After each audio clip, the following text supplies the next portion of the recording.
کو پتہ ہے کہ NA-242 جہاں MKM کے مصطفیٰ کمال صاحب یہاں سے زبردستی اس کو جتائے گئے. جنوری 2024 میں ہمارے سیکرٹری جنرل سینیٹر تاج اظہر صاحب نے لیٹر لکھا کہ یہ ساس پولنگ اسٹیشن ہے UC9 اور UC6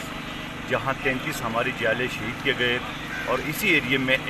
259 افراد کو زندہ جلایا گیا, جو کہ مصطفیٰ کمال صاحب نے مانا بھی کہ ہمارے لوگ ہیں, ملزمان ہمارے یہ ہم نے بچانا ہے, اور اس کے باوجود الیکشن کمیشن نے کچھ نہیں کیا.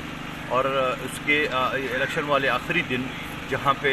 ووٹنگ ہو رہی تھی اسموتھلی, تقریباً 4 بجے مجھے اطلاع ملی کہ مختلف پولنگ اسٹیشن میں MKM کے غنڈہ ناصر جو نا وہ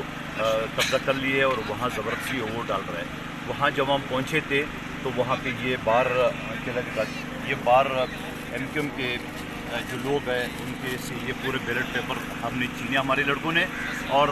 اس طرح کر کے مختلف پولنگ اسٹیشن میں 25 سے 30 ہزار بیلٹ پیپر جو MKM کے پتنگ کا اسٹیمپ لگے ہوئے وہ ہمارے. تو آج آپ کیا یہاں آبجیکشن اپنی پیٹیشن کیا دائر کرنے ہیں, کس سلسلے میں ری پولنگ کرنا چاہ رہے ہیں؟ ری پولنگ کا مطالبہ ہے کہ ری پولنگ ہونا چاہیے, کیونکہ اتنی ساری 25 سے 30 ہزار ووٹ بیلٹ پیپر اسٹیمپ لگے ہوئے ہمارے پاس ہیں, یہ کہاں سے نکلے, کس نے کیا ہے؟ میں چاہ رہا ہوں ڈپٹی کمشنر کیواڑی نے یہ بیچے ہیں اور اس وجہ سے یہ ان کے پاس ہے.